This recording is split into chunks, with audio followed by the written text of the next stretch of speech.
The universe appears to be 13.8 billion years old. Earth is like 4.5 billion years old. In another half billion years or so, the sun will expand and probably evaporate the oceans and make life impossible on Earth, which means that if it had taken consciousness 10% longer to evolve, it would never have evolved at all. Just 10% longer. And I wonder how many dead one-planet civilizations there are out there in the cosmos that never made it to the other planet and ultimately extinguished themselves or were destroyed by external factors. Probably a few.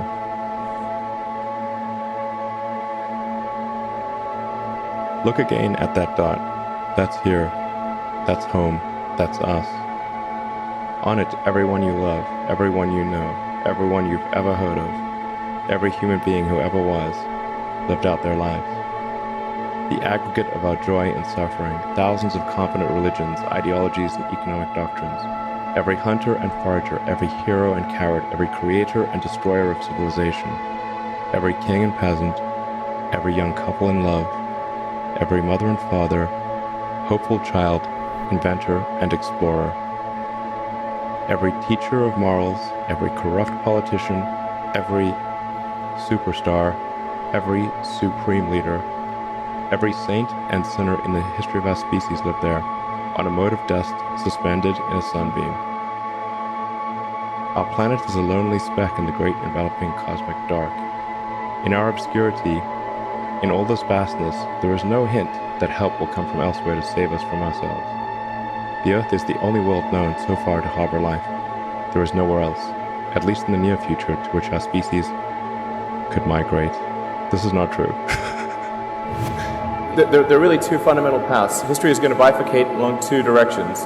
One path is we stay on Earth forever, and then there will be some eventual extinction event. I don't have an immediate doomsday prophecy, but eventually history suggests there will be some doomsday event. The alternative is to become a spacefaring civilization and a multi-planet species, which I hope you would agree that is the right way to go. Should be concerned about demographic implosion. So if you look at countries like Japan, most of Europe, China, and you look at the birth rates, in a lot of those places is only at about half of the sustaining rates. When you have an inverted demographic pyramid, so if you look at the pyramid, you've got age gradation. 60-year-olds, 50-year-olds, 40-year-olds, 20-year-olds, like sort of a demographic pyramid. Right. And in some countries, it's like an upside-down pyramid, so it'll sort of fall over. It will not stand. What we'll actually have in those countries is a very high dependency ratio, where the number of people who are retired is very high relative to the number of people who are net producers. And so you cannot, the social safety net will not hold. We didn't evolve for this because we sort of evolved to just always procreate, and there wasn't birth control or anything. Right. We just like have lots of babies. It's like half the course, and like hopefully some of them would survive. That was like all of human history until very recently. And now it's you've got cases like Japan where adult diapers outsell the baby diapers. Europe's in a similar situation. China's headed the same way because they've had the one-child policy, and then even though they've relieved the one-child policy, the social norm has become to have an average one kid. So even when they relieved that requirement, it didn't change. You can imagine, like people sometimes say, well, what about immigration? It's like, okay, look, there's 1.5 billion people in China. Where is China going to get 700 million new people? Okay, that's like 3 Indonesias. It's like, it doesn't work. And the full gravity of this is not well understood, but will become a severe issue in the next few decades. So civilization here on Earth could end with a bang or a whimper.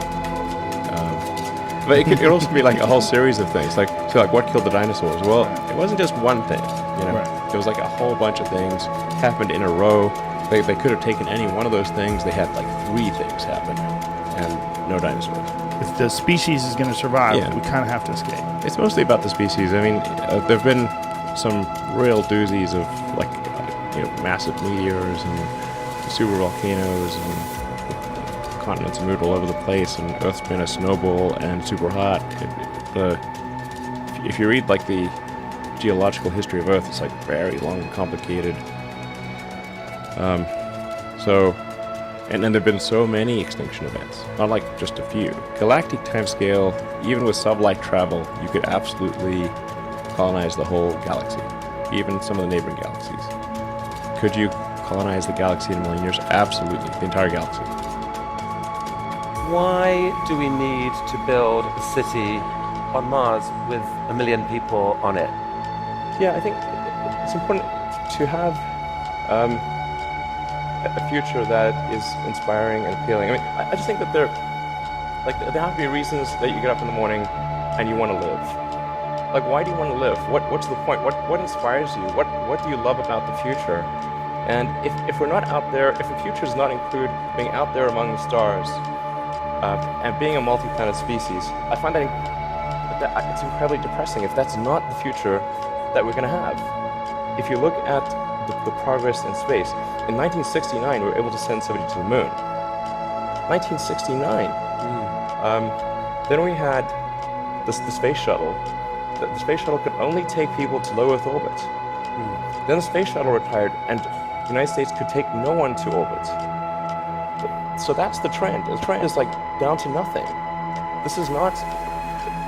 People are mistaken when they think that technology just automatically improves. It does not automatically improve. It only improves if a lot of people work very hard to make it better. And actually, it will, I think, by itself degrade, actually. You look at great civilizations like ancient Egypt, and they were able to make the pyramids, and they forgot how to do that. And the Romans, they built these incredible aqueducts. They forgot how to do it. Do you think there is a meaning to life? Well, I think arguably the meaning of life is to understand the nature of the universe and figure out what the meaning of life is. So,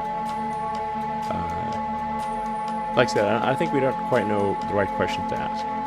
And if we learn more about the universe, if we expand the scope and scale of consciousness, then we are better able to ask the questions about the answer that is the universe.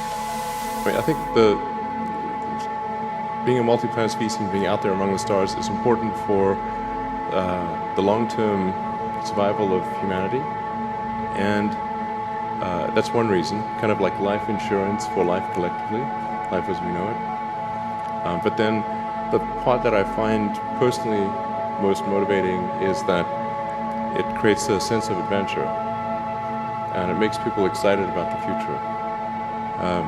If you consider two futures, one where we are forever confined to Earth until eventually something terrible happens, or another future where we are out there on many planets, maybe even going beyond the solar system, I think that second version is incredibly exciting and inspiring, and there need to be reasons to get up in the morning.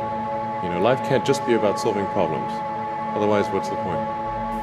The value of beauty and inspiration is very much underrated, no question.